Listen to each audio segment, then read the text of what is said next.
Okay. How's the temperature for everyone? It's about right? Yeah. No too many complaints. Great. How many made it to the kirtan of the stars last night? It was a bunch of you. Okay. Pretty nice, huh? Don't forget, you can revisit these on YouTube as well. YouTube and Facebook. So if you want to revisit it, or you want to share it with someone, or just have it in the background sometimes, you can go to the Mantra Room Gold Coast and you can replay that wonderful evening.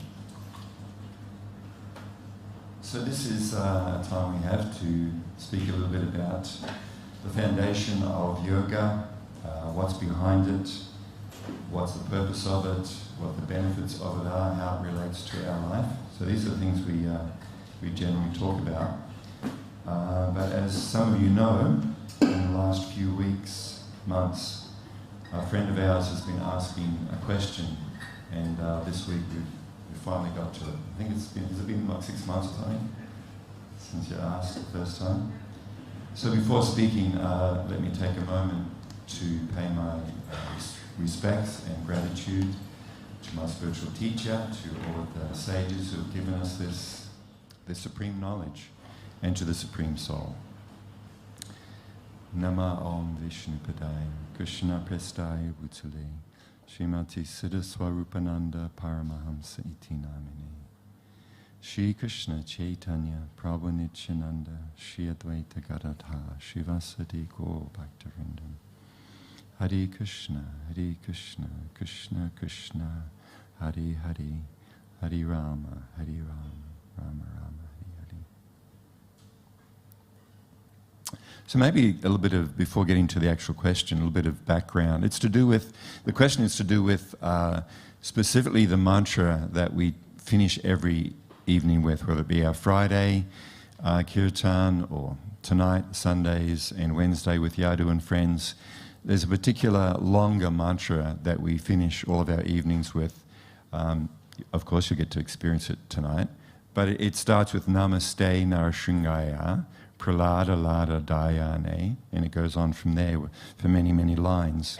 So I think most of you who've been coming at all would have at least heard it. So the question was, what's it for? What's it mean? What's it about? And why do we do it? And they're all good questions. So first, maybe I'll speak a little bit about mantra. Mantra in the yoga tradition means transcendental sound. The word mantra, which we've kind of incorporated into our English language. If someone repeats something a lot, some company or someone just got a particular thing, that they keep repeating, we actually call it a mantra, right? So even in our common day-to-day cultural English language, we talk about mantra. Mantra comes from the Sanskrit term. Sanskrit is ancient language. Actually, many experts consider it to be the mother tongue of all other languages. That you'll find there are elements of Sanskrit in every single language on the planet. So some people describe that Sanskrit is the mother language of all languages. For instance, in this word mantra, not mantra. Just if I can just kind of sort that one out to start with. In Australia we say mantra. That's okay, it's our accent, but it's mantra. So there's actually two parts to this word mantra. Man, the root of the word man, as in mantra, speaks of the mind, talks about the mind. And tra means to deliver, or to take out of the mundane and bring to the transcendent. So a mantra is a spiritual sound.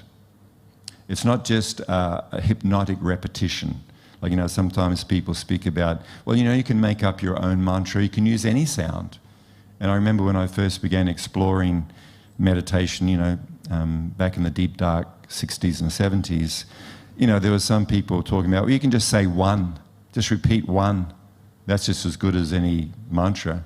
So you can go, you can imagine tonight if we just sung one, like every single one of the tunes, different melodies, but it's man, one, one, one. I mean, it'd make it easy. We don't need to have, mantra sheets or, you can pick it up really quickly if it's just one.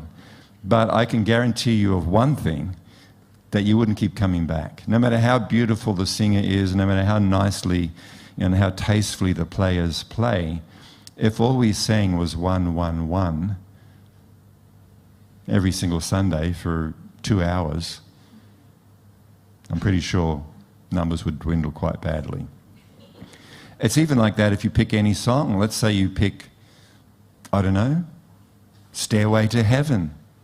You know, the song by Led Zeppelin, right? You know, that's banned in all music shops. When someone goes in to buy a guitar, no one is allowed to play Stairway to Heaven, because that's one of the first little bit of complicated music that people who are learning guitar, they want to show off, they'll play Stairway to Heaven. So that's banned from all music guitar shops. So let's say we were singing Stairway to Heaven. Nice song, beautiful melody, beautiful playing. And that's it. That's all we did every single Sunday was Stairway to Heaven. Nothing else, just that. Again, it's nice. You know, we might like it, but it doesn't hold us for very long. So the first thing is that, no, not any sound can be an actual mantra. Mundane sound, material sound vibrations are like anything perishable, like bread. Bread has a use-by date, and then it becomes stale, right? And when it's stale, you don't want to eat it, because there's no flavour and it's actually quite yucky. Everything's like that. Everything made of matter, everything material has a use-by date. It's my spiritual teacher describes it as being like chewing the chewed. Material sound or material experiences, when you do them over and over again, it's like chewing the chewed. Now, I don't notice too many people eating chewing gum these days. I know people do, but if you go to the States or somewhere like that, every person is chewing gum, right? Everyone's walking around chewing gum. So let's say someone's been chewing gum for a while, and they kind of take it out and they put it on their table. And then, the next day they pick that piece of chewing gum up and they're chewing it again, and, they put it on the table, and the next day they come back and pick up that piece again and chew it.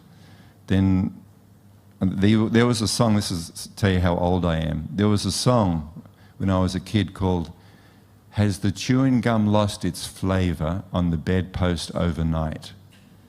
See, this is why Bob Dylan came along, because that was the lyrics and that was the level of music that was going on before, the 60s kind of music style. How's that for a title of a song? "Has your chewing gum lost its flavour on the bedpost overnight?" Come on, be honest, who's heard of it? Wow, okay, far out. Excellent. So that's the nature of material experiences, sounds. You chew it for a while, that loses its flavour, and you have to get a new flavour, right, or a new piece or something like that. So no, not any sound. You can make up any sound and it will have the same effect as a mantra. Mantras are actually special. Why? Because they are of a different nature. They are of a spiritual nature. Like even on our programs here, there are limited mantras that we use. There's quite a few, but, Hare Krishna Rama, that's 3. Gopala Govinda, well, we already use Rama, so that's like 5. So, if you add them up, we probably use a total of about, 10 mantras, 10 different mantras. And it goes on for hours and hours, weeks and weeks, months and months, years and years, decades. And for some reason, we don't get tired of them. For some reason, they actually become more and more attractive. They actually become sweeter and sweeter. The more that you hear them, the more that you chant them, the more you sing them, and the more you meditate on them. They don't lose their flavour. They don't have a use-by date.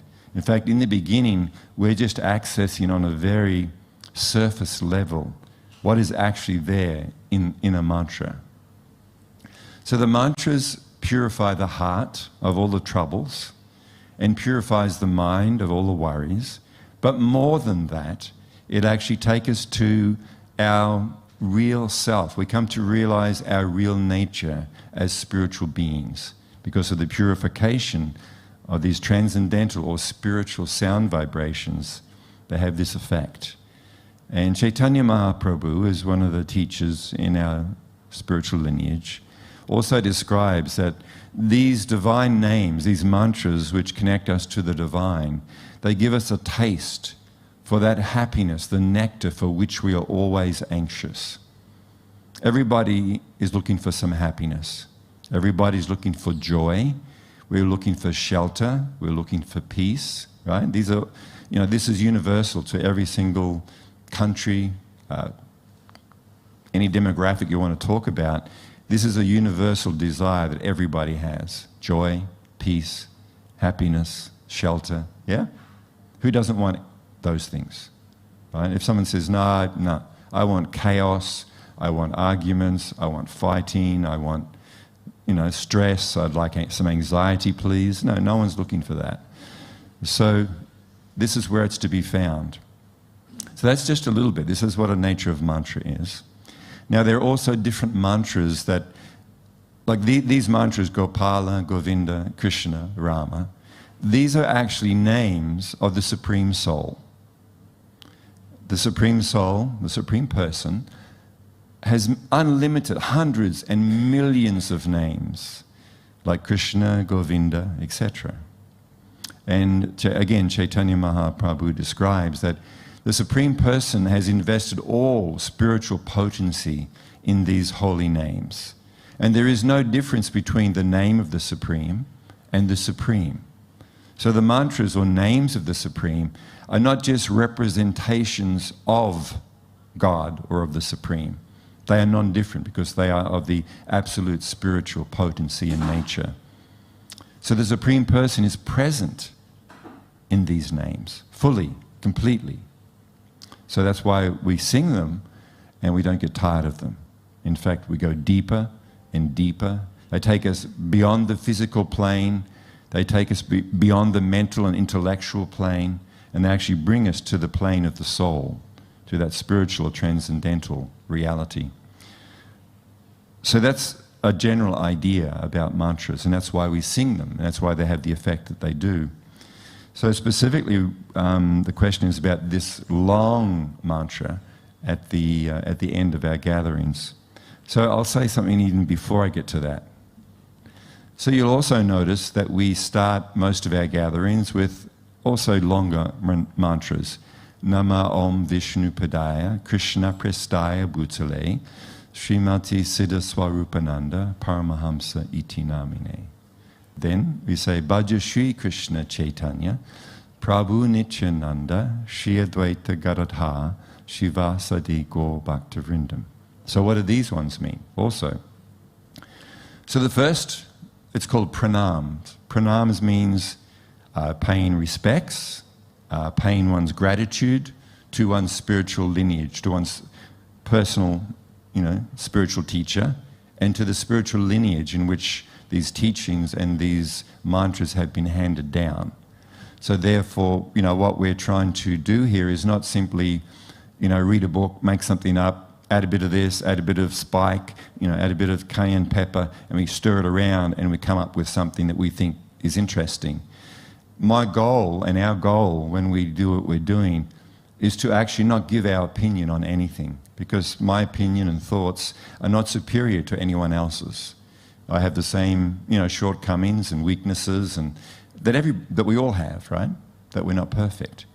So why I pay my respects, why we pay our respects, we're actually praying to our spiritual teachers and to the Supreme Person. Please let me pass on something of this gift that I have been given, that you have kindly given me. As it has helped me, please allow me to somehow or other communicate this in a way that may be of benefit to others. So this is what the pranams mean. It's like respect, expressing one's gratitude and one's deep felt prayer and humility that I'm not qualified to speak in any way, I'm an idiot personally. You can ask anyone who knows me. But the reason why I can speak and why I do is because it's not about me and what I know or don't know. I am simply trying to be a messenger, so to speak, of the wisdom that I've received from my teachers. It's as simple as that. So therefore, I don't have to try and do something magical or say something that you've never heard before, although I'm sure there will be things. So therefore, that's what I'm trying to do, and that's what that pranam But, Nama Om Vishnu Padaya. So this is paying respects to my spiritual teacher, Srila Siddhaswarupananda Paramahamsa, which also includes his teacher, and in this spiritual lineage, which goes back and begins with Krishna, the Supreme Personality. So that's what that one is for. So we're paying respects, and with a feeling of gratitude that we've been given this gift of yoga. So is that helpful? So that's what we're doing. The Bhaja Shri Krishna Chaitanya is also similar. We are paying our respects, our gratitude, in all humility to Chaitanya Mahaprabhu, to Nityananda Prabhu. These are great transcendental personalities who have delivered these holy names of the Supreme to us. So we are paying our deep respects to these transcendental personalities. So that's what those ones and why we are doing it. So I won't go through the whole mantra that we do at the end, because I'm sure, like I said, most of you know it, and we'll be doing it tonight. But just understand it's quite long. And so why do we finish with that? Why do we sing that? Is there a purpose behind it? Is there some outcome? What does it mean? So this mantra is a mantra of protection. So we're actually, again, paying our respects, our gratitude, and in a prayerful way, we're actually trying to surrender our life to the Supreme Protector, to the Supreme Person. That's the essence of what this prayer or this mantra is. So we're not just talking about protecting me from COVID, protecting me from my husband, protecting me from my wife, from my kids. No, or protecting me that, I'm not going to get a flat tire on the way home. No, it's a much deeper protection that we're asking for, we're praying for. We're trying to take shelter in the Supreme from the problems and the troubles of life. I don't know if anyone's noticed that there are some problems in life. Has anyone picked up on that yet? And there are some anxieties and worries and fears and all kinds of things that we're trying to find shelter from. Now, if we don't have a spiritual inclination, then we look for that shelter in various external activities, which we've spoken about many times. We look for shelter in these things, but of course we don't find it. If you notice that, apart from getting sore thumbs and getting short-sighted because the screen's so small and we hold it so close, what we're actually doing, other than when we're texting a friend or a family member, is looking for shelter. That's actually what we're doing. We want shelter from worries, anxieties. We want shelter from loneliness, all kind of things. Fears, worries. We're looking for shelter, actually. Peace. And from shelter comes peace. From peace comes joy. Because without peace, there cannot be happiness, right? You can have everything and everyone you need, but if you're not peaceful, if you don't have peace within your mind and your heart, the so-called happiness doesn't exist. So we're looking for that. But it is not to be found in these things. Not unless you can listen to the mantras on them. That's where I can find peace with these things. If you tune in, to one of our, kirtan sessions, then yes, you can find peace, harmony, all the things you're looking for in one of these. Of course, where else do we look for peace and shelter? What's it called? BWS, right? BWS, you'll know what that means, right? It's a shop, beer, wines and spirit. And we go in there and we're going, can I please have a bottle of forgetfulness, thanks? A large one, a nice, I'll have a 6-pack of forgetfulness, please. Because that's what alcohol actually means. The reason why we have more than one glass, if you're just thirsty, I'll have a glass. But we tend to, buy 6-packs, we buy slabs. Is that what they're called? It's been a while since I was drunk. I think they're called slabs. That's like when you go to certain fast food restaurants, they're called buckets. I'd like a bucket of... Anyway, that's a detour. I better cut to the chase because we do want to have shelter. We do want to have more chanting. So let me just read a little bit.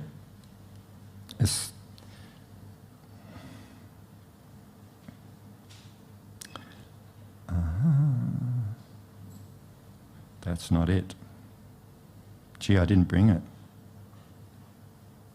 No, that's a personal joke. So this is called the Namaste Praise, or Sri Nrsimha Pranams. Again, pranams means paying respects, gratitude. And Nrsimha is one of the names of the Supreme. So Namaste Narsimhaya. Nrsimha means Krishna, or God, one of the names of the Supreme. So offering our respects. So the words of this prayer that we sing at the end of our kirtan programs, these wonderful prayers are a calling out of the heart for protection and shelter from the Supreme. So this is, Bhaktivedanta Swami, who is my teacher's teacher, said this chanting, this sincere chanting, is just like a child who is calling out for her mother. There's different kind of cries that kids do, right? There's whingy, whiny, I want some, I'm going to annoy you cries. But a parent can tell when the child is actually in distress. Even if the mum's doing something in the kitchen, or the dad, and the kid's in a bouncette in the lounge, the parent knows the child, and they can whinge and cry a little bit, and the parent doesn't bother. They're okay. But there's a certain kind of crying that they do, and the parent immediately runs to see what's wrong, yeah? So the parent knows. So similarly, when we, the spirit soul, who have an eternal bond of love, of kinship with the Supreme Soul, if we are fortunate, we are touched by the anxieties, the worries, the problems, the fears and anxieties of our journey through this world. And we come to the realization that nothing that I have tried has given me the shelter that I actually need as a spirit soul, which means my relationship with the Supreme Soul, that one of love, that relationship of love. Then we cry out for that love and for that shelter and that protection, just like the child when she realizes she needs her mother or her parent. So this chant is of that mood. There comes a point in everyone's life where we experience our vulnerability and limitations. There are things in life that are beyond our control, beyond our ability to do anything about. In that situation, it is natural to think that the situation may be hopeless. But in fact, if we are actually prayerful to the Supreme Person, to the Supreme Soul, then it is not hopeless. We don't experience that hopelessness. We experience there is actually hope. We simply need to pray, my dear Lord, please protect me. Please take care of me.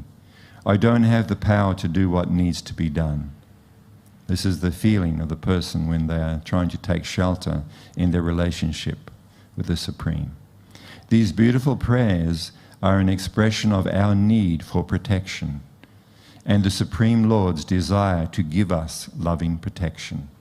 So it is a two-way exchange relationship. We, as part of the Supreme, we are desiring actual spiritual protection. And the Supreme Person, who we are children of, so to speak, is lovingly offering us protection. So this pranams at the end of the night is the expression of us, the individual soul, the part of God, expressing our desire, please give me shelter.